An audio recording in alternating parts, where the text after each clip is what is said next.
ለቅዱሱ ለየካቲት በዛቲ ዕለት አይረፍ። ቅዱስ ኤፍሬም መታሰቢያው ነው። በረከቱ ጋራት። በዚችም ዕለት የጴጥሮስና የሶፊያ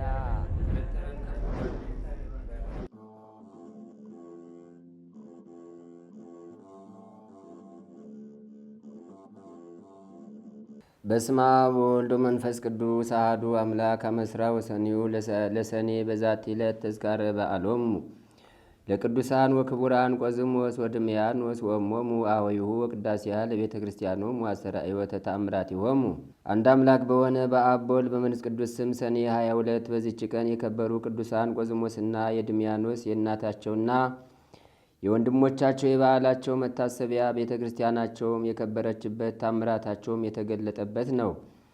እነሆ ዜናቸውን ኅዳር 22 ቀን ላይ ጽፈናል። በረከታቸውም ከእኛ ጋር ትኑር ለዘላለሙ አሜን።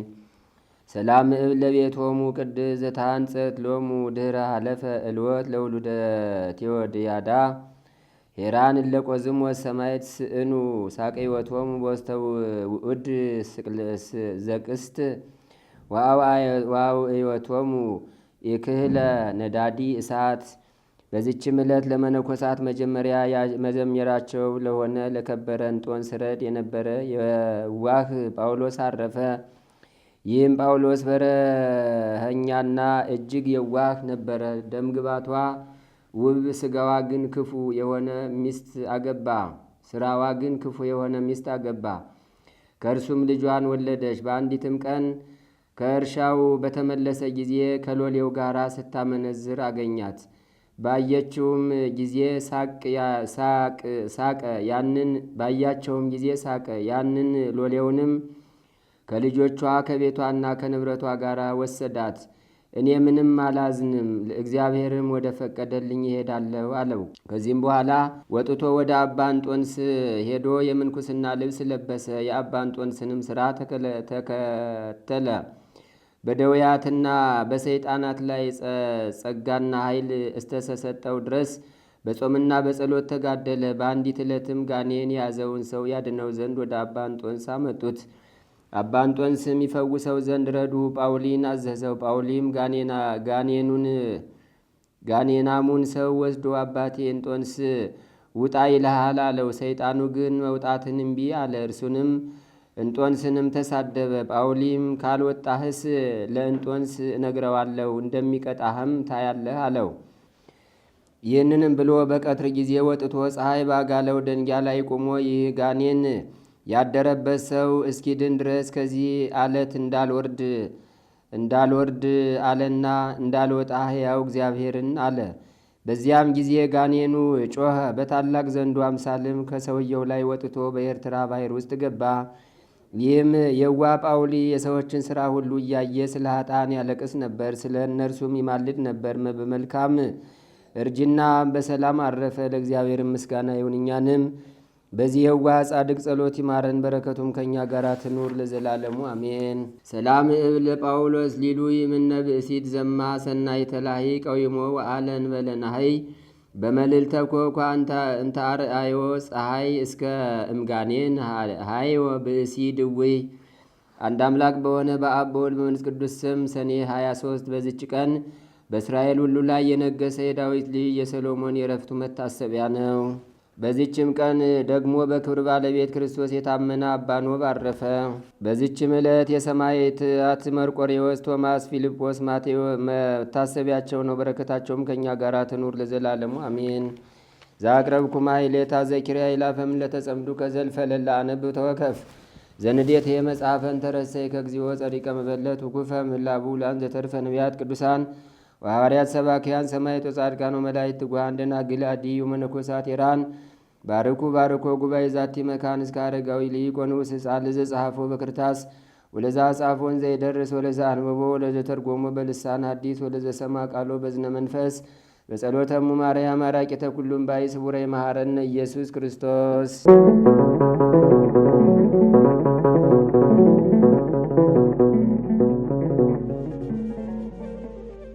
ተአምር ዘገብረ ቅዱስ ኡራኤል ሊቀ መላእክት ጸሎቱ በረከቱ ያሉ ምስለ ኩልነ ህዝበ ክርስቲያን ለዓለም ዓለም አሜን። ልመናው አማላጅነቱ ለሁላችን ለህዝበ ክርስቲያን ላይ ይሁንና የመላእክት አለቃ ቅዱስ ኡራኤል ያደረገው ተአምር ይህ ነው።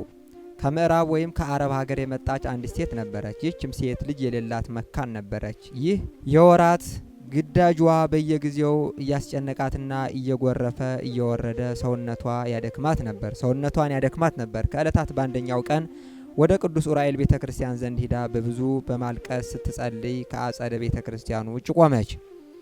ከዚያም ከቤተ ክርስቲያኑ በስተውጭ ስትጸልይና ስታለቅስ ብዙ ጊዜ ቆየች። ይህች ሴት ከቤተ ክርስቲያኑ ውጭ በሆነ በአጸዱ ውስጥ ቆማ ብዙ ጊዜ መዘገየቷን ቀሳውስቱና ዲያቆናቱ ባዩ ጊዜ አንቺ ሴትዮ ስራሽ ምንድን ነው? ምንስ ትፈልጊያለሽ? ሲሉ ጠየቋት። እርሷም ልጅ እንደሌላት ለብዙ ዘመን መካን ሆና ስታዝንና ስተክዝ የኖረች መሆኗን ነገረቻቸው። ያን ጊዜ ወደ ቅዱስ ዑራኤል ስዕል ተሳይ እርሱም መልካም ልጅ ሰጥሻል አሏት። እርሷም እሺ እንደ ቃላችሁ አደርጋለሁ አለቻቸው። እስከ ዛሬ ዓመት ድረስ ማኅፀኔ ልጅ ለመውለድ የከፈተልኝ እንደሆነ እስከ ዕለተ ሞት ያገለግላለሁ በማለት ተማጽና ወደ ሀገሯ ተመለሰች። በመንገድ ስትሄድ የምታውቃት አንዲት ሴት አገኘቻትና ሰላም አለቻት። ከጥንት ጀምሮ ስለምታውቃት ሁለቱም አፍ ገጥመው ተሳሳሙ። ያን ጊዜ በመንገድ ያገኘቻቸው ሴትዮ የጸነሰች ስለነበረች በሚሳሳሙበት ጊዜ የጸነሰችው ሴት ምራቅ ባልጸነሰችው ሴት አፍ ገባና ከወንድ ሳትገናኝ በዚሁ ብቻ ጸነሰች። በዚህ ጊዜ የወር ግዳጇ ቆመና ቅሪት ሁና ወይም ጸንሳ በፍጹም ደስታ ወደ ቤቷ ገባች። ከ3 ወር በኋላ ጎረቤቶቿ ከምስክርነትሽ እንዴት ዳንሽ? እግዚአብሔር እንዴት ስለሰማሽ ነው የተወደደ ልጅ የሰጠሽ አሏት። ከ7 ወር በኋላ ልጅ ወለደችና በክንዷ ታቅፋ እግዚአብሔርን አመሰገነች። ስዕለቷም የተወደደ ልጅንም አገኘች። ወልዳ 3 ወር ከሆናት በኋላ ቅዱስ ዑራኤል ቤተ ክርስቲያን ዘንድ ሄደችና የከበሩ ልብሶቿን፣ የወርቅ ጌጣጌጧን፣ ሌላም ብዙ መባን ሰጠ። ቀሳውስትና ዲያቆናቱንም አመሰገነቻቸው። እንዲሁም ተአምር ሰሪ በሆነ በቅዱስ ዑራኤል አማላጅነት ልጅ ስለሰጣት እግዚአብሔርን አመሰገነች። ከዚያ ዕለት ጀምራ እስከ ዕለተ ሞቷ በመልካም አገልግሎት ቤተ ክርስቲያን ስታገለግል ኖረች። የመላእክት አለቃ የሚሆን የቅዱስ ዑራኤል ልመናው በረከቱ በሁላችን በሕዝበ ክርስቲያን ላይ ጸንቶ ይኑር አሜን። ሕዝቅኤል አንድ ውሃ ይመለከታል። ውሃውን የተመለከተው ከመቅደሱ ነው የሚፈሰው። ከመቅደሱ መድረክ በታች ነው። የምንጩን ጫፍ አላየውም ሕዝቅኤል፣ ግን ውሃው ከመቅደሱ በታች ይወጣል፣ ይፈሳል። መጀመሪያ ይህ ውሃ ምንድን ያደረገው? በአራቱም ማዕዘን በመቅደሱ ውስጥ ፈሶ መሠዊያውን አጠበው፣ መሠዊያውን ንጹሕ አደረገው። ምክንያቱም መሠዊያው ምንም መስዋዕተ ኦሪት የሚቀርብበት ቢሆን እንኳ ለእግዚአብሔር የሚቀርብ መሠዊያ፣ ለእግዚአብሔር መስዋዕት የሚቀርብበት ትሪ ስለሆነ መንጻት ይገባዋል እና ያንን መሠዊያ አጠበው። ንጹሕ መስዋዕት ይወዳል እግዚአብሔር። የክርስቲያኖች ትልቁ መሠዊያቸው ልባቸው ነው። ጸሎት የሚሰውበት፣ ምስጋና የሚሰውበት፣ ወንጌል የሚሰሙበት ትልቁ ግን የብዙዎቻችን መሠዊያ ታጥቧል ወይ? አሁን ብዙዎቻችን ጾም ዛሬ ጾመናል አይደለም? እውነት ሐሰት? በደንብ ንገሩኝ እንጂ ጾመናል አይደል? ጾም መስዋዕት ነው። ልባችን ታጥቧል ወይ? አሁን እናንተ ሰው ቤት እንግድነት ተጠርታችሁ እንግድነት በተጠራችሁበት ሰው ቤት እንግድነት የጋበዛችሁ ሰው ባልታጠበ ትሪ እንጀራ ቢሰጣችሁ ትበላላችሁ? ለምን? ምን ቢንቀኝ ነው አትሉ አይደል? ምን ባከብረኝ ነው ባልታጠበ ትሪ እንጀራ የሚያቀርብልኝ እንላለን። አያችሁ፣ ለእግዚአብሔርስ ክርስቲያኖች ጠይቃችሁ ታውቃላችሁ? ጠይቀን እናውቃለን? ለእግዚአብሔርስ ያገኘነው ነው የምንሰጠው? ይህን ነው መመለስ ያለብን። ልባችን ከጥላቻ ታጥቧል። ልባችን ከዘረኝነት ታጥቧል። ልባችን ከአመንዝራነት ከስካር ታጥቧል። ልባችን ከነውረኝነት ታጥቧል። አያችሁ፣ ባልታጠበ መሠዊያ ስለምናቀርብለት እግዚአብሔር ለንጽሕናው ስለማይስማማው መስዋዕቱን ንቆታል። አየውም። መጀመሪያ መሠዊያውን አጠበው። መሠዊያውን ካጠበ በኋላ ይህ ውሃ ፈሰሰ ወደ ውጪ እና የደረሰበትን ርቀት ቅድም አንብበነዋል። ይሄ ውሃ በ3 ወገን ይፈታል። አንደኛው ይሄ ውሃ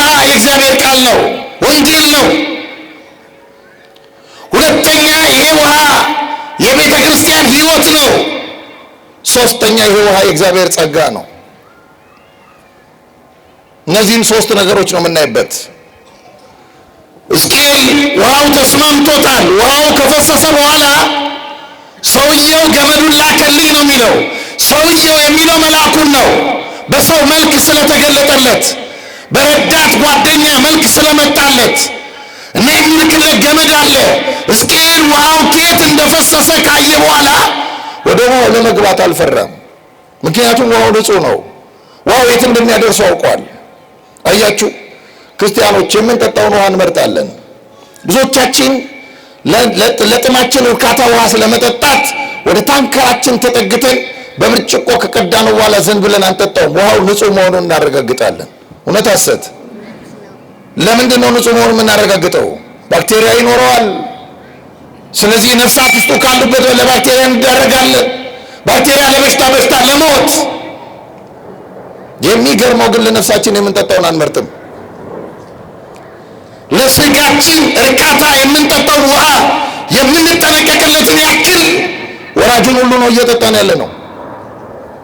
የማያጠጣን ማን አለ? የማይቀዳልን ማን አለ? እኔ አውቅልሃለሁ የማይልን ማን አለ?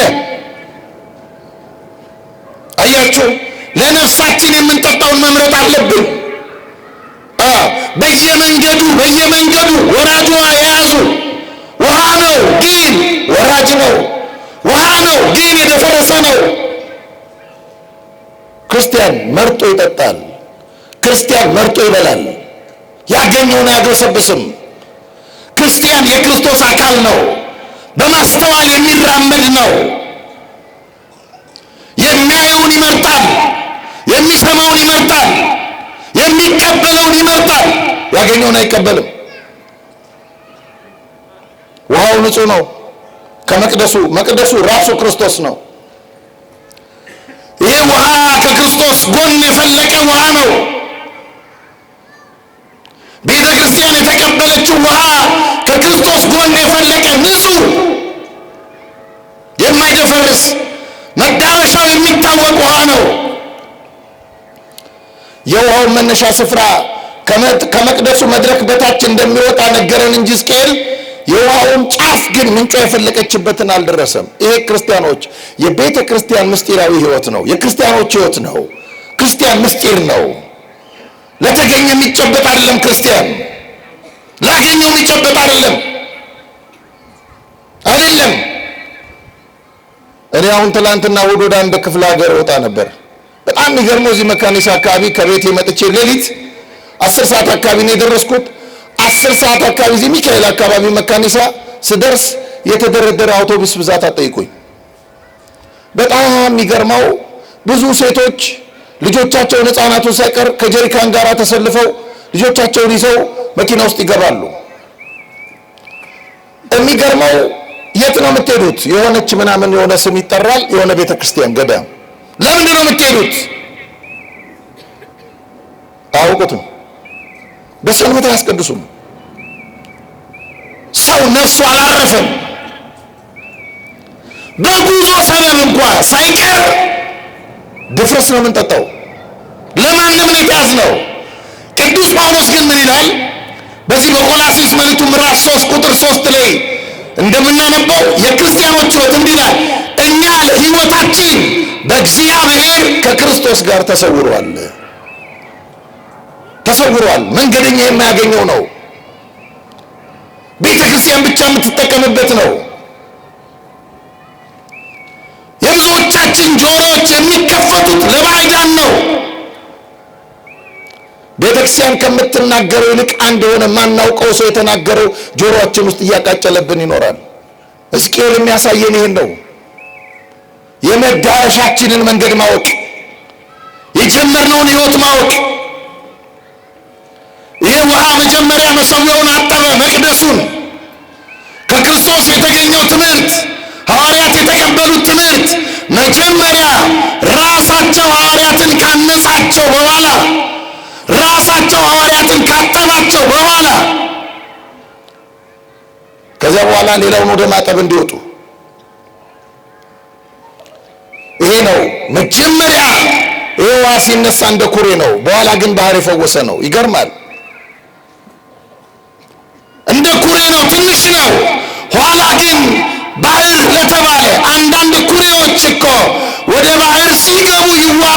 ስማቸውን ይለውጣሉ። ብዙ የሀገራችን ገባር ወንዞች ሲነሱ ስም አላቸው፣ ወደ ህንድ ውቅያኖስ ሲፈሱ ለውቅያኖሱ ይገበራሉ። ይሄ ውሃ ግን መልኩ አልተለወጠም። ባህሩን መፈወስ የቻለ ውሃ ነው። ይሄ ውሃ መጀመሪያ ከመቅደሱ ፈሰሰ። ውሃው ከፈሰሰ በኋላ ምን አለ ሰውዬው? አለ 1000 ለካ። ውሃ ውስጥ ተሻገር አለኝ። ውሃ ውስጥ ስገባ ውሃ ውስጥ ከቁርጭምጭሚት ደረሰ። ቁርጭምጭሚት ታውቃላችሁ አይደለም? እስከ ቁርጭምጭሚት ደረሰ። እስከ ቁርጭምጭሚት የደረሰው ውሃ መጀመሪያ ያመኑት የ120 ቤተሰቦች ምሳሌ ነው። ከክርስቶስ ወንጌል ሰምተው አያችሁ፣ የጠፋው ዓለም ብዙ ነው፣ ባህር ነው። እነዚህ 120 ቤተሰቦች ግን መሻገር የጀመሩት ውሃ የሚተውት ውሃ አይደለም፣ የህይወት ውሃ ነው፣ የህይወት ወንዝ ነው። ስለዚህ መጀመሪያ ቤተ ክርስቲያን ወንጌል በ120 ቤተሰብ ተዘራ። 120 ቤተሰብ አሳመነ፣ እነዚህ ቁርጭምጭሚት ድረስ። ከዚያስ በኋላ እንደገና ሰውየው 1000 ለካ አለ። 1000 ከለካ በኋላ ውሃውን ስከተለው ጉልበት ድረስ ደረሰ አለ። ጉልበት ድረስ የደረሰው ውሃ ደግሞ በአንድ ቀን ስብከት በቅዱስ ጴጥሮስ ትምህርት አማካኝነት ያመኑት እነዚያ 3000 ምእመናን ናቸው። እንዴት እያደገ ነፍሳት እንዴት እየጨመሩ እንደመጡ ተመልከቱ። ኋላ የት እንደሚደርሱም ያሳየናል። አሁን የኛ ህይወት እየጨመረ ነው እየቀነሰ ነው ነው ጥያቄ? ምን እያደረገ ነው? ምን እያደረገ ነው? ለዚህ መመለስ አለብን እኮ ምእመናን። ለዚህ ምላሽ የሚሰጠው ቄሱ ብቻ አይደለም፣ ምእመናን ራሳችሁ መመለስ አለባችሁ። ምነው ችግራችን? ምነው ችግራችን? የወንጌል አገልግሎት በሰርክ ጉባኤ አሁን የመጣው በብዙ ማስታወቂያ ነው። በሰርክ ጉባኤ ድራፍት ቤት ሙሉ ነው፣ ቤተክርስቲያን ባዶ ናት። ምን እየሰራን ነው? ወጣቶች መልሱ። ይሄን ምን እየሰራን ነው? የእንግሊዝ ፕሪሚየር ሊግ ኳስ ጨዋታ ኃጢአት ነው እያልኩ እኮ አይደለም፣ ግን ኳስ የሚታይባቸው ቤቶች ሙሉ ናቸው። የምንደግፈው ኳስ ቲም እንደውም እየተመራ ከሆነ 10 ደቂቃ እኮ ቢጨመርልን እናሸንፍ ነበር ይላል። እዚህ እግዚአብሔር ቤት ተቀምጦ ግን ይጨንቀዋል። ነፍሱ ነው የምትወጣው። ምንድነው ችግራችን? ምንድነው? ይሄን መመለስ ነው ያለብን ምእመናን። ይሄን መመለስ ዝም ብለን ኖረን ቤተክርስቲያን እየተናገረች ኖረን አንድ ጭልፊት ወስዶ የሆነ አዳራሽ ከከተተን በኋላ ጫማው ስር ወድቀን ቤተክርስቲያን እኮ ወንጌል አትሰብክም። አይሰራም። ያኔ ወዳጄ አያችሁ፣ ውሃው ጥሩ ነው፣ ንጹህ ነው፣ የህይወት ውሃ ነው። ውሃው ወደ መንግስተ ሰማያት ምስጢር የሚያደርስ ነው። ውሃው ከቅዱሳን ህብረት የሚደምር ነው። ስለዚህ ሕዝቅኤል ሲጠራ ይጓዛል፣ ይሄዳል። 3000 ምእመናን፣ ከዛ እንደገና 1000 ክንድ ለካ። 1000 ሲለካ ውሃውን ተከተለው ሕዝቅኤል። ውሃው ወገብ ድረስ ደረሰ። በቅ አለመጥፋት ማለት ይሄ ነው። ወገብ ድረስ ውሃ ውስጥ ዋና የዋኛችሁ ሰዎች ወገብ ድረስ የደረሰው ውሃ በእጃችን እየቀዘፍን ካልሆነ በስተቀረ ከውሃ ውስጥ መውጣት እንችላለን? አንችልም። የወንጌል ሕይወት ይሄ ነው። መግባት እዚህ ድረስ መግባት፣ ወንጌል ስንሰማ በተመስጦ ወደ መስማት መድረስ፣ በልምድ ሳይሆን ወገብ ድረስ። ከዛ 1000 ለካ አለ። እንደገና 1000 ሲለካ ውሃውን ተከተለው። ሲከተለው ውሃው ልሻገረው የማልችለው ወንዝ ነበር አለ። ግን ደግሞ አለ ሰው የሚዋኝበት ነው አለ። ይኸውላችሁ ልንሻገረው የማንችለው ግን በእግዚአብሔር ጸጋ እግዚአብሔርን ጉልበት አድርጎ ደግሞ መዋኘት የሚችሉት ወንዝ ነው። ይሄ ጥልቁ ውሃ ምንድን ነው? ቤተ ክርስቲያን የገሊላን አውራጃ ተሻግራ በወንጌል የጨለመውን ዓለም፣ ሰው በላ የነበረውን ዓለም፣ እንደ አውሬ ያስብ የነበረውን ዓለም ሰው ያደረገችበት አገልግሎት ወንጌል። ክርስቶስ እንደተናገረ ይህን የእግዚአብሔር ቃል ከፀሐይ መውጫ እስከ መጥለቂያው በእጃቸው ላከው እንዳለ በኢየሩሳሌም እንደ ኩሬ የፈለቀችው ወንጌል ለዓለም ደረሰች። እኛ እየተሰበክን ነው ወንጌል በአራቱም አቅጣጫ። ከዚያ ሲች ወንጌል ምን አደረገች ነው? ወንጌል መድኃኒት ናት። ወንጌል ሕይወት ናት፣ ሕይወት። ስለዚህ ምን አደረገች? ወደ ሞተው ባህር። ያ ባህር ብዙ ምስራቃውያን ኦርቶዶክሳውያን ሊቃውንት ምን ብለው ተርጉመውታል? ሜዲትራኒያን ባህር ነው ብለውታል። ሜዲትራኒያን ባህር በሰዶምና በገሞራ በደል ምክንያት ኃጢአት ሰዶማውያን እርስ በርስ ሲዳሩ በተመሳሳይ ጾታ በደል ሲወድቁ እግዚአብሔር በእሳት ዲን ከቀጣቸው በኋላ ዳግመኛ ትውልድ ይህን በደል እንዳይደግመው ሐውልት እንዲሆን ውሃው እግዚአብሔር ምን አደረገው? ውሃውን አረከሰው። አሁን የሜዲትራኒያን ባህር ከዚህ ከመካከለኛው ምስራቅ ተነስቶ እስከ ምዕራብ አፍሪካ ያዳርሳል። በጣም ትልቅ ነው ሜዲትራኒያን ባህር። በጣም የሚገርማችሁ ግን ሜዲትራኒያን ባህር ውሃው ለምንም አይጠቅምም። ለምንም ሳሙና ማምረቻ ነው ያደረጉት ነጮቹ። የሞተ ባህር ነው ይሄ ባህር። በምስጢራዊ ፍቺው ምንድን ነው ብንል ዓለም ናት። ዓለም ያለ ወንጌል ምውት ናት፣ የሞተች ናት፣ የሞተች ናት ዓለም። ዓለም ያለ ወንጌል እውነት አይገባትም። እውነት አሁን ዓለም በአንጻራዊነት እየተረጎመችው ነው። እውነትን ጾታን እስከ መካድ ያደረሰ የእውነት ፍቺ ላይ ደርሰዋል። ዓለማችን እዛ ደርሳለች። ወንጌል ግን ምንድናት? ፈዋሽ። ያንን የሞተውን ባህር ዓለም የሕያውነት መንቀሳቀሻ ያደረገች ወንጌል ከክርስቶስ ተገኝታ ከኢየሩሳሌም ፈልቃ የዓለሙን ያዳረሰች ዓለም በጽድቅ ጌጥ እንድታጌጥ ማድረግ የቻለች ወንጌል። ወንጌል የምንማረው ለዚህ ነው። ወንጌል ክብር አለው። ወንጌል ቢቻለን አደግድገን ልንሰማው የሚገባ ነበር ወዳጄ፣ ምንቀልድበት አልነበረም። ወንጌል የክርስቶስ ቃል ነዋ። ወንጌል የዘላለም ቃል ነዋ። ወንጌል የሕይወታችን መነሻ፣ የኑሯችን ትርጉም፣ የማንነታችን ትርጉም፣ የዘላለማዊነታችን መዳረሻ ነው ወንጌል። አንድ ቀን ሕይወት ቀጥ ይላል ወዳጆቼ፣ ቀጥ ይላል። እኛ አበሾች ስለሆን አንደነግጥም።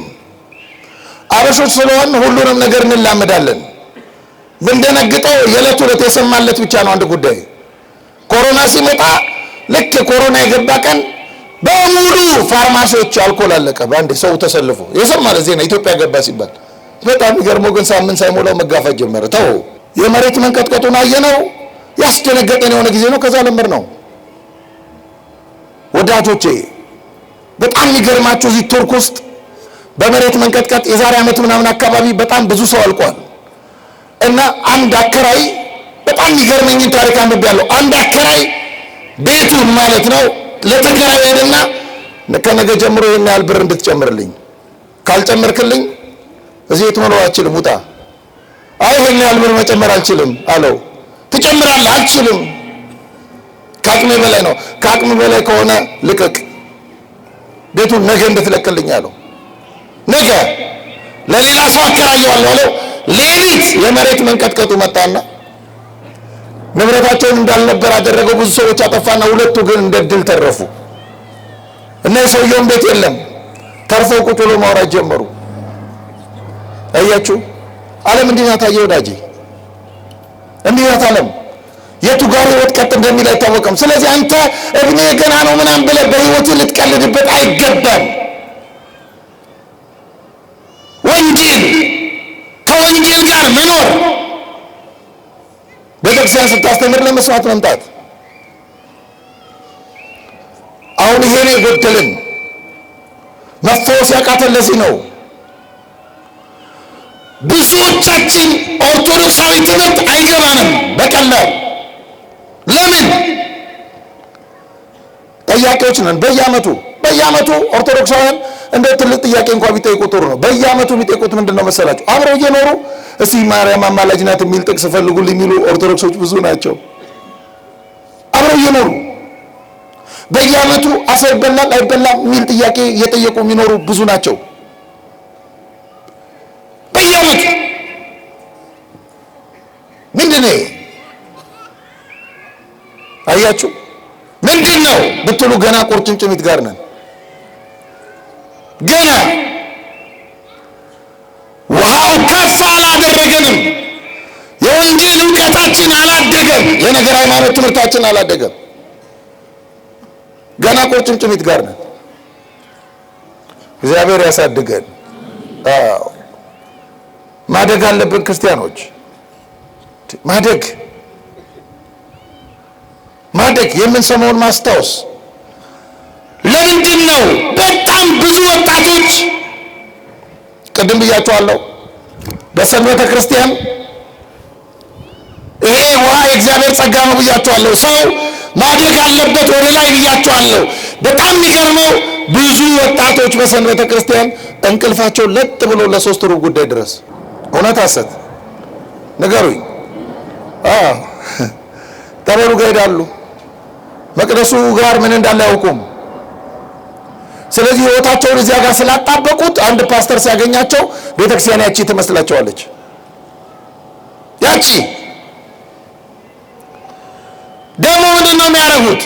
ጠበሉ ጋር ራሱ የሚመጡት ብዙ ጊዜ ማታ በጣም ከአቅሙ በላይ ጠጥቶ ሰክሮ አንጀቱ ተቃጥሎ ጨጓራው ነዶ ስለሚያድር ጠበሉ የጉድጓድ አይደለም ቀዝቅዝ ያደርገዋል። ለዛ ነው የሚመጣው። አምላክን ኬታ መጣው እንዳትሉኝ ያጠናውት ነው። አዎ ይሄ ምንድነው? ቁርጭምጭሚት ጋር ብዙ እናቶች በሰንበተ ክርስቲያን ለጥ ብለው ተኝተው ያረፍዳሉ። ያረፍዱና ጠዋት እስኪ ሄጄ ልጄ ላቁረብ እየሮጡ ይመጣሉ። ከው አመለጠኝ። ይሄ ቁርጭምጭሚት ጋር ነው ወዳጆቼ ያለ ነው። ብስኩት ቤት ነው እንዴ? ለልጄ እኮ ነው ብስኩት ልግዛ የሚባለው። ሰው እንዴት ሳያስቀድስ ወደ ስጋ አምላክ ይቀርባል እንዴ? ሰው በማዕድ እንኳ የቤት ማዕድ እንኳ ክብር ያለው ኢትዮጵያዊ እንዴት ይሄን ክብር ያጣል? እንዴት ያጣል? ምንድነው ብትሉኝ ቁርጭምጭሚት ጋር ነን። ገና አልገባንም። ኦርቶዶክሳዊ ህይወት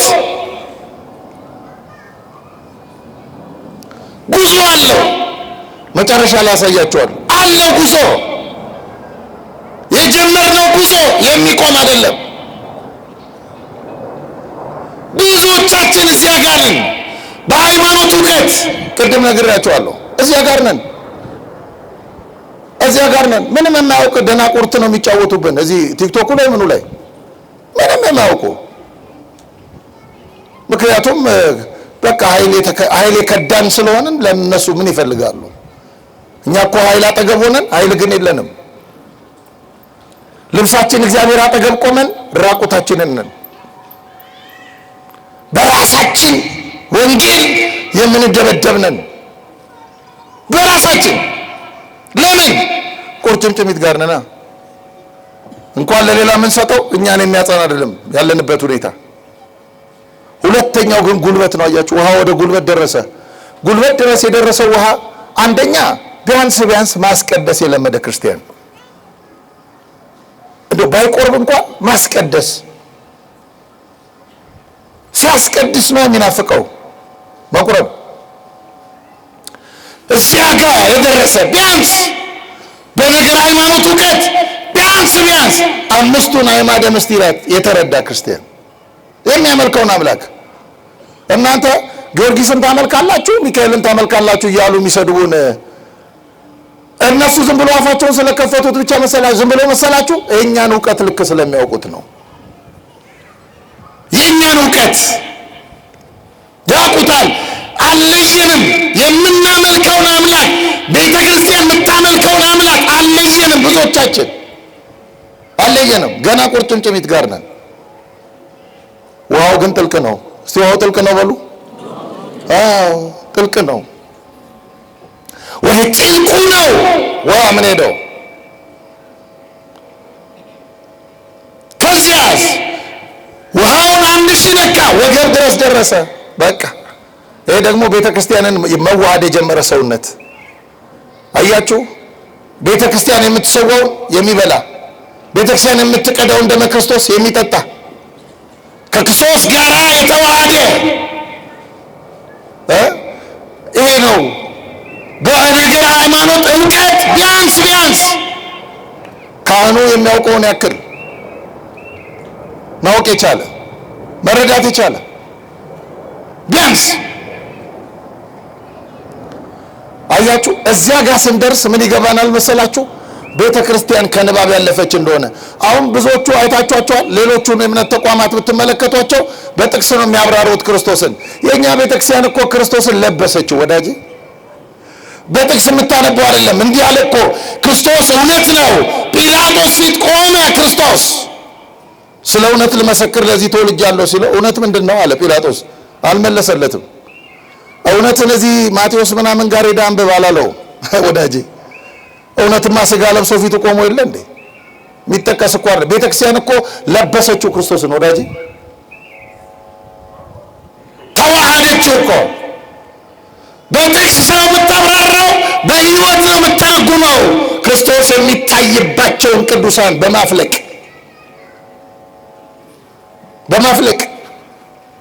ክርስቶስ የሚነበብባቸውን ሕያዋን ወንጌሎች የሆኑ አባቶቻችን ትላንት የነበሩት ዛሬ የምናከብራቸው ጽላት የቀረጽንላቸው አብያተ መቅደሶች በስማቸው ያነጽንላቸው እነዚህ ክርስቶስን የሚያሳዩ ናቸው። እኛ አልገባልን። ለምንድን ነው አልገባ ያለን ታውቃላችሁ? ወገብ ጋር አልደረስንም። እንደው በሚገባችሁ ቋንቋ ላስረዳችሁ። አንድ ሰው ገላውን ሳይታጠብ 6 ወር ቢቆይ በስንፍና የሚሆን ውሃ በማጣት 6 ወር ገላውን ሳይታጠብ ልብሱን ሳይቀይር 6 ወር ቢቆይ ያድፋል አይደል? ሰውነቱ አይደለም ልብሱ ያድፋል አይደለም? እሺ ባደፈ ሰውነቱና ባደፈ ልብሱ ላይ ሽቶ ብትቀቡት ምን ይጠቅመዋል? በቃ እንዲህ ማለት ነው ወዳጅ። ኦርቶዶክሳዊ ትምህርት ባደፈ ሰውነት ነው የምንቀበለው። ባደፈ ነፍስ ወይኑን መሸከም የሚችል አቁማዳ ሳንሆን አዲሱን ወይን ልንሸከም እንተጋለን። ከዚህ ነፃ መውጣት አለብን ወዳጆቼ። ከዚህ መላቀቅ አለብን። ከልማድ መውጣት አለብን። ለመዳን ሰው ለመሆን አሁን ኢትዮጵያ ወንጌል የተሰበከባት ይመስላል። እርስ በርሱ ሲባላ በወንድሙ ደም ላይ ቆሞ ሲፎክር ስታዩት ወንጌል የተሰበከባት ይመስላል እንዴ? ማህበራዊ ሚዲያው ላይ ጠቅላላ የምታዩት ትውልድ መሳሪያ በእጁ አልያዘም እንጂ አልተጫረሰም እንዴ ወዳጄ? በቃ እኮ ዝም ብለው ሲሰዳደብ እኮ ስታዩ እኮ ሲሰዳደብ አፈር ከደሜ በሚያበላ አፉን አርከሶ በስድብ የምታየው እኮ መሳሪያ በሰጠው አይደል ያገለ ነው እንዴ? ስላላገኘ እኮ ነው። ወንጌል የተሰበከበት አይመስልም። ለምን? ገና ቁርጭምጭሚት ጋር ነን። ገና ማደግ ክርስቲያኖች ማደግ፣ ለመፈወስ ማደግ። ያው መዳን ብቻ አይደለም፣ መፈወስ ብቻ አይደለም፣ ለሌላ ፈውስ ለመሆን ማደግ። ይሄ ወገብ ድረስ የደረሰው ውሃ እንደገና 1000 ለካ አለ። 1000 ሲለካ ልሻገረው የማልችለው ወንዝ ሆነ። ጥልቅ ነው ውሃው አለ። ጥልቅ ክርስቲያን ወደዛ ጥልቅ ጸጋ ማደግ፣ ወደዛ ጥልቅ ጸጋ፣ ወደዛ ጥልቅ የነገረ መለኮት እውቀት፣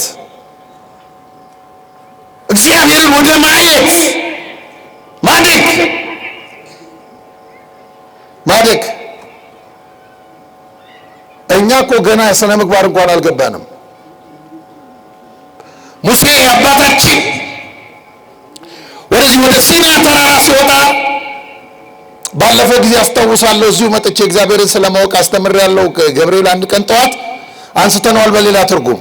አሁን ሙሴ ወደ ተራራው ሲወጣ 3 ነገሮች ገጥመውታል። እግረ ደብር ብርሃን ገጠመው። ብርሃኑን አለፈና ከላይ ደግሞ ደመና ገጠመው፣ በእሳት የተከበበ ደመና። ከዛ አለፈና ጨለማ ገጠመው፣ ጥልቅ። ይህንን አባቶቻችን ንጽሐ ስጋ፣ ንጽሐ ነፍስና ንጽሐ ልቡና ብለው ተርጉመውታል። ታች ያለው ብርሃን ስጋውን የሚያነጻበት። አሁን የኛ ስጋ ነስቷል። ታዲያ እግረ ደብር ነን ገና። እያችሁ ወዳጆች ገና እግረ ደብር ነን፣ ገና ተሳላሚዎች ነን። እኛ ገና ስጋን መቀደስ ታች ነው እሱ። ከዚያ ሁለተኛው ያ ደመና ደግሞ ምንድን ነው? በእሳት የተከበበው ደመና ንጽሐ ነፍስ ነው። ይሄ ንጽሐ ነፍስ የሚባለው ምን ማለት መሰላችሁ? ቅዱሳት መጻሕፍትን ወደ መረዳት መድረስ ማለት ነው። የእግዚአብሔርን ሐሳብ ወደ ማስተናገድ መድረስ ማለት ነው። እግዚአብሔር ሁላችን እንደዚህ ያድርሰን። ይህን እኮ ነው ጸልዩ በእንተ ወንጌል ቅዱስ የሚለው ዲያቆኑ፣ ሐሳቡ እንዲገባ። የእግዚአብሔር ሐሳብ አልገባ ያለን እኛ እንኳን ነፍሳችን ስጋችን አልተቀደሰም። ቅድም ነግሬያችኋለሁ፣ አልተቀደሰም። እና ያንን እንዴት እግዚአብሔር ወይኑን እንዴት ያፍስበት? ምን አለ ራሱ ባረጀ አቁማዳ አዲስ ወይን ጠጅ አይጣልም። ምክንያቱም ወይኑን መሸከም ስለማይችል አሮጌው አቁማዳ ምን ይላል? ይቀደዳል። ወይኑም ይፈሳል። እየፈሰሰ አልተቸገርንም? የምንሰማው እየተፈሰሰ አልተቸገርንም? ክርስቲያኖች እኔ እግዚአብሔር በሚያውቀው አሁን የመጣው ከክፍለ ሀገር ነው። እንዲህ ስመጣ መምህር እንዴት ይጨነቃል? የት ደረስክ እኔ መንገድ ነፍሴ ተሳቀቀኝ፣ ስልኬን ዘጋሁበት ቢቸግረኝ። ግን እሺ መተን ትርፋችን ምንድን ነው? ምንድን ነው? አቤት የዛሬው ትምህርት ብቻ ይሻላል ወንድሜ፣ እንደሱ ይሻላል። እንዴት መድኃኒት አይሆነንም? ታካሚ አጠገብ የመጣ በሽተኛ እንዴት ታክሞ አይመለስም? አያችሁ፣ ገና ነን። ከዚያስ ጥልቁ ውሃ ምንድን ነው? ንጽሐ ልቡና ነው። እሱ ደግሞ የጨለማው ስፍራ ነው ሙሴ የደረሰበት። ሙሴ ሲመለስ ቁርበቱ አበራ። ክርስቲያን የሚያበራ ነው፣ ክርስቶስ የሚበራበት ነው። ሐዋርያው ቅዱስ ጳውሎስ ይህን ነው በማይከደን መጋረጃ አለ እንደ መስታወት እያብለጨለጭን ያን መልክ እንመስል ዘንድ ከክብር ወደ ክብር እንለወጣለን። በምን? በወንጌል በእግዚአብሔር ጸጋ። አላሳደግነውም ይሄን ክርስቲያኖች። ከዚያስ ይህ ጥልቋ የት ሄደ? አንድ እዚያ ታላቅ ባህር ውስጥ ገባ። ባህር ውስጥ ከገባ በኋላ ባህሩ ሙት ነበር፣ ፈወሰው። ወንጌል የሞተን ይቀሰቅሳል። ለምን? ወንጌል እኮ የእግዚአብሔር ልጅ ድምፅ ነው። የተስፋዬ ድምፅ እኮ አይደለም። ሙታን የእግዚአብሔርን ልጅ ድምፅ የሚሰሙበት ሰዓት ይመጣል ይላል መጽሐፍ። ማን? ሙታን፣ ልባቸው በኃጢአት የሞተባቸው። ይሄ የሞተው ባህር ይህን ንጹሕ ውሃ ሲቀበል ተፈወሰ። ባህሩ ሲፈወስ በውስጡ አለ ሕዝቅኤል ብዙ አሶች ተገኙበት። አሶች የተባልን እኛ ነን። እስቲ እኛ ነን በሉ። አዎ እኛ ነን አሶች። አሶች ምዕመናን ናቸው። አንድ ተርቱሊያን የተባለ ሊቅ ምን ይላል? እኛ የውሃ ልጆች ነን ይላል። እኛ የውሃ ልጆች ነን ማለታችን ይላል እኛ አሳዎች ነን ማለታችን ነው ይላል። እኛ የውሃ ልጆች ነን ማለታችን ይላል እኛ የጥምቀት ልጆች ነን። ሐዋርያትን ከአሳ አጥማጅነት የጠራቸው ለዚህ ነው፣ እኛ አሳዎች ስለሆነ ነው። ለምን? ለመንግስተ ሰማያት ያጠምዱን ዘንድ። ለመንግስተ ሰማያት። እና ክርስቲያኖች ባካችሁ ግድ የለም ይሄን ሕዋሳችን እግዚአብሔር ይጠቀምበት። አዎ ይጠቀምበት፣ እንደግበት፣ እንለወጥ። አሶች ወቀሉ ለሕይወት። ከዚያስ በባህሩ ዳርቻ ደግሞ በጣም ብዙ ዛፎች ያደጉ ዛፎች። ይሄ ዛፍ ደግሞ ጽድቅ ነው። ዛፍ እንደምታውቁት እጽዋት እንደምታውቁት ለመድኃኒትነት ይሆናሉ። እጽዋት እንደምታውቁት እጽዋት ለመጠለያነት ይሆናሉ። ከትኩሳታችን የምንበርድባቸው፣ ንጹህ አየር የምናገኝባቸው። ዛፍ በቤተ ክርስቲያን ትምህርት የመንፈስ ቅዱስ ምሳሌ ነው። እዛ የበቀለው ዛፍ አያችሁ ከመንፈስ ቅዱስ ጋር የተዋሃዱ ክርስቲያኖች ህይወት ነው። በቃ ወደዚህ ጥልቁ ህይወት ከገባን በኋላ እና የተጠራ ነው። ለዚህ ነው አሁን 3 ቀን ጾመን ሐሙስ ማታ ስጋ ቤት እንድናጨናንቅ አይደለም ወዳጄ። አሁን እኛ የተጠራ ነው እንድንተርፍ ነው። የነነዌ ሰዎች እኮ ለእግዚአብሔር ጥሪ ምላሽ ሰጥተዋል። እኛ እንዴት የእግዚአብሔር ልጆች ሆነን ምላሽ መስጠት አቃተን? የነነዌ እኮ ሰዎች አሕዛብ ናቸው፣ አረማውያን ናቸው። ግን የእግዚአብሔርን ድምፅ ሰምተዋል። ክርስቲያኖች እኛ ይህን ወንጌል መስማት አለብን። ከልብ መስማት፣ በልብ መስማት፣ በልብ። ይሄ ዛፍ ጫፍ መንፈስ ቅዱስ የተዋሃደው መንፈሳዊነት። በነገራችን ላይ በኦርቶዶክሳዊ ትምህርት እንደውም ስነ ምግባር የሚባል ትምህርት የለም። ስነ ምግባር የዓለም ቋንቋ ነው። ስነ ምግባር ትርፍ ነው። በኦርቶዶክሳዊ ትምህርት መንፈሳዊነት። እስቲ መንፈሳዊነት በሉ።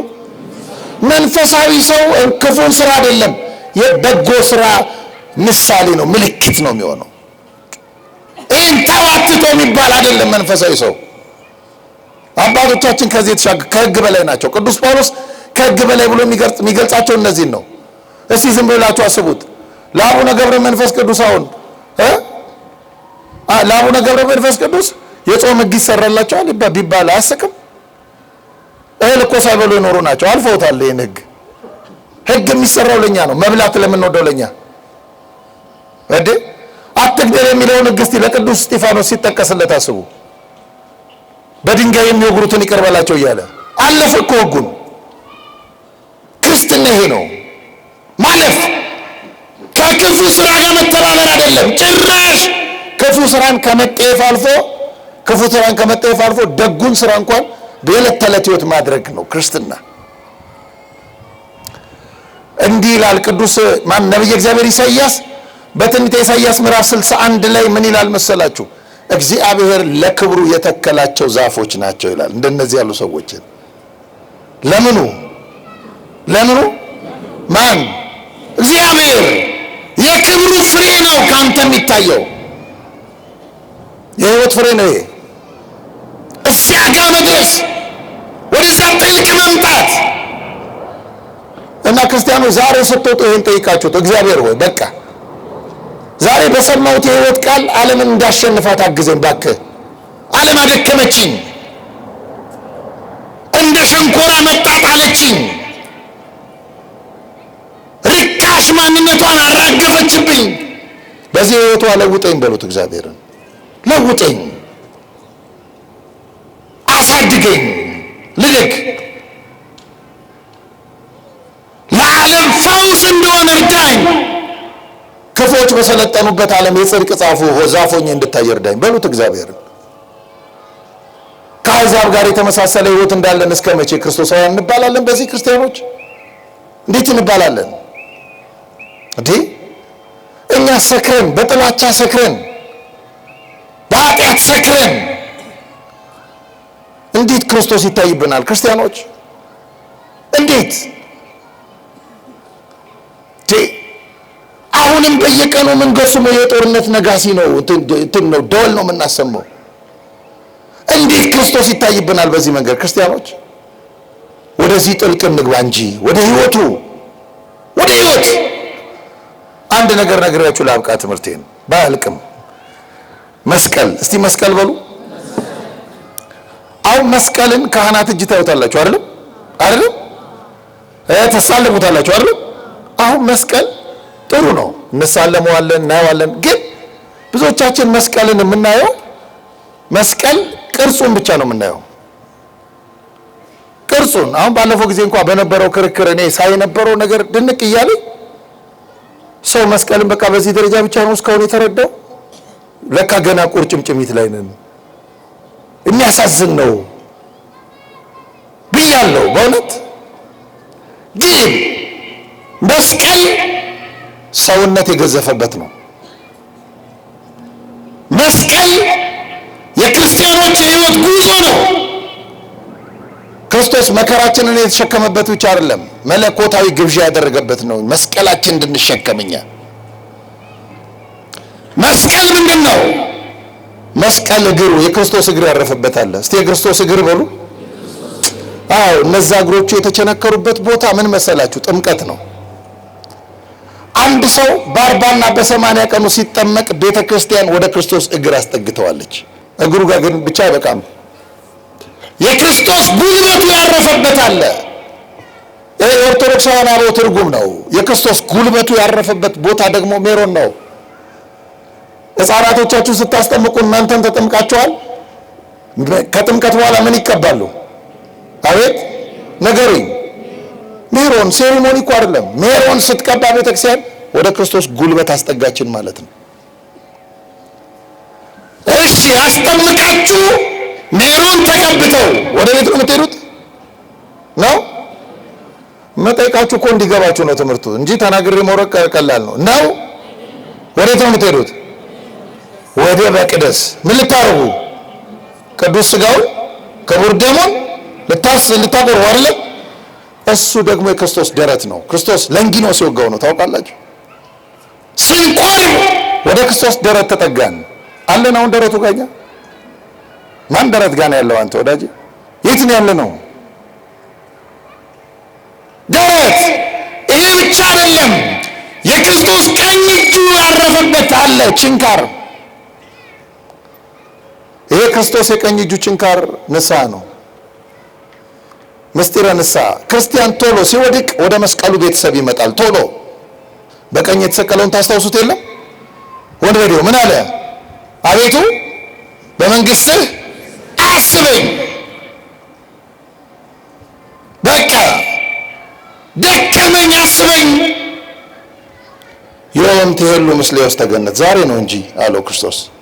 ዛሬ ነው የምገባው ከኔ ጋር ዛሬ። የግራ እጁ ምንድነው?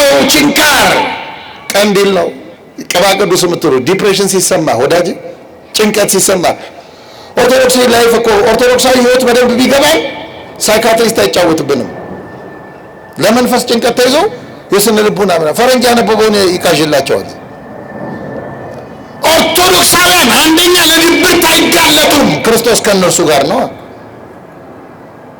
ቢጋለጡ ጭንቀት ቢይዛቸው አላቸው። ከዛስ አክሊለ ሦክ። እስኪ አክሊለ ሦክ በሉ። አልሰማኋችሁ? በአማርኛ ምን ማለት ነው? የሾህ አክሊል። የአንድ ቀን መስተንግዶ እንዳይመስላችሁ፣ የቤተ ክርስቲያን ህይወቷ ነው እሱ። የክርስቲያኖች ህይወት ነው። ይሄ ምንድን ነው? አክሊለ ሦኩ ብርቱ ፍቅር ነው፣ በቃል የማይገለጥ። ሐዋርያው ቅዱስ ጳውሎስ እኩት እግዚአብሔር በእንተ ጸጋሁ፣ ይሄ ስለማይነገር ስጦታው እግዚአብሔር ይመስገን፣ ቃል የማይተረጉመው ፍቅር። ይሄ ምንድን ነው ብትሉኝ፣ አክሊለ ሦኩ ትዳርና ምንኩስና ነው። የክርስቲያኖች ህይወት ነው። እስኪ ትዳርና ምንኩስና በሉ።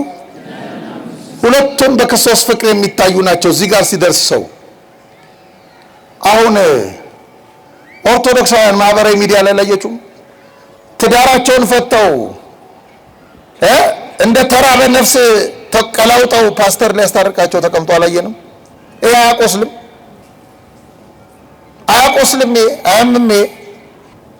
ስሜት አጋጭቷቸው ቀለዋጮች ናቸው። አንዳንድ ኦርቶዶክሳውያንማ ገሌ እንደ ፓስተር ገሌ ያላለ ይላሉ። አያፍሩም? አያፍሩም? ለምን መሰላችሁ? ቁርጭምጭሚት ጋር ነን እኛ፣ የመስቀሉ እግር ጋር ነን። ገና ከፍ እንድንል መድኃኔዓለም ይርዳል። እዚህ ጋር አክሊለ ሦክ፣ እዚህ ጋር ባለትዳሮች ትዳር ስትይዙ እዚህ ጋር ከደረሳችሁ ምን ማለት መሰላችሁ? ክርስቶስና ቤተክርስቲያንን በቤታችሁ ውስጥ መሰረታችሁ ማለት ነው። በቃ ትዳሩን ያከብራል። እንዲህ ያለ ሰው ህይወቱን ያከብራል። በመንፈስ ቅዱስ ይጠብቀዋል፣ በምስጢራት ይጠብቀዋል። እዚህ መድረስ ነው። መነኮሳቱን ተመልከቱ፣ እዚህ መድረስ አለባቸው። ወዳጄ እዚህ ያልደረሰው ዝም ብለህ አንዳንድ ቦታ ልታገኘው ትችላለህ። ቲክቶኩም ላይ ምኑም ላይ ቆብ አድርጎ ምናምን አልባሌ ቦታ ብታገኘው አትደነቅ። አክሊለ ሦኩ ጋር ሳይደርስ በአቋራጭ ነው የመጣው። በአቋራጭ በትዳራቸው የሚያመነዝሩ ሰዎች ብትመለከቱ አልደረሱም። በማደግ ጥልቁ ውሃ እያገኛቸው አይደለም የወጡት፣ በአቋራጭ ነው እዚህ ጋር የመጡት። መሸከም ያቅታቸዋል። ስለዚህ ክርስቲያኖች ባካችሁ የቤተክርስቲያንን ትምህርት እንሸከም፣ ጽድቅን እንሸከም፣ መንፈሳዊ ሕይወትን እንሸከም፣ ከዓለም መለየትን እንምረጥ። ወደዚህ ጥልቅ ውሃ ነው እግዚአብሔር የጠራን። አምላካችን ኢየሱስ ክርስቶስ የሰማነውን በዝን ልቡናችን ይጻፍብን፣ ከቅዱሳን ረድኤት በረከት ያሳትፈን፣ ሰላም ቀን ያውለን፣ በዓሉን የበረከት በዓል ያድርግልን። አምላካችን ቅድስት ተዋሕዶ ሃይማኖታችን አስፋልን፣ ምእመናንን በሃይማኖት አበርታልን። የሰላም አምላክ ሰላምን ስጠን። ቀኑን ባርከ ቀድሰ በሰላም አውለን። አቡነ ዘበሰማያት ይትቀደስ ስምከ ትምጻእ መንግሥትከ ወይኩን ፈቃድከ በከመ በሰማይ ከማሁ በምድር ሲሳየነ ዘለለ ዕለትነ ሀበነ ዮም ወኅድግ ለነ አበሳነ ወጌጋየነ ከመ ንሕነኒ ንኅድግ ለዛ አበሰለነ የታባአነ እግዚኦ ውስተ መንሱት አላ ድነን ነው ባልሃንም ኩሉ እኩይ ስመዚያ ከይእቲ መንግስት ኃይል ወስብሐት ለዓለም ዓለም በሰላም ቅዱስ ገብርኤል መልአክ ኦ እግዝእቴ ማርያም ሰላም ለኪ ድንግል በሊናኪ ወድንግል በስጋኪ እመእግዚአብሔር ጸባዖት ሰላም ለኪ ቡሩክት አንቲ እምአንስት ወቡሩክ ፍሬ ከርስኪ ተፈሥሒ ፍሥሕት ኦ ምልዕተ ጸጋ እግዚአብሔር ምስሌኪ ሰአሊ በጸልይ ምህረታ በፍቅር ወልኪ ኢየሱስ ክርስቶስ ከመ ይስራይ ለነ ኃጣውኢነ ተማኅፀነ ብኪ ኦ ተወካፌ ንስሐ ወሰራይ ኃጢአት ኢየሱስ ክርስቶስ ስረይ ኃጢአትየ ወኃጢአተ ኩሉ ሕዝብ ከማይሠራ ኃጢአት እግዚአብሔር ይፍታ። ንቁ ሚዲያ ለተመልካቾቹ ከሚያደርሳቸው ዕለታዊ ሳምንታዊና ወርሃዊ ዝግጅቶች መካከል የየዕለቱን ስንክሳር ወርሃዊና ዓመታዊ የቅዱሳን ገላትና ድርሳናትን በኢትዮ ማህበር የዩቲዩብ ቻናል ያቀርባል። የየዕለቱን ስንክሳር ባሉበት ሆነው በማድመጥ እንዲሁም ወርሃዊና ዓመታዊ የቅዱሳንን ዜና ሕይወታቸውን በማድመጥ ከቅዱሳኑ በረከትና ረድኤት እንዲያገኙ ንቁ ሚዲያ የሁል ጊዜ ምኞቱ ነው። በየዕለቱ የሚለቀቁ ዜና ቅዱሳንን ላይክ፣ ሼር እና ሰብስክራይብ በማድረግ አገልግሎቱን ይደግፉ። ንቁ ሚዲያ ርቱ የቤተ ክርስቲያን ልሳን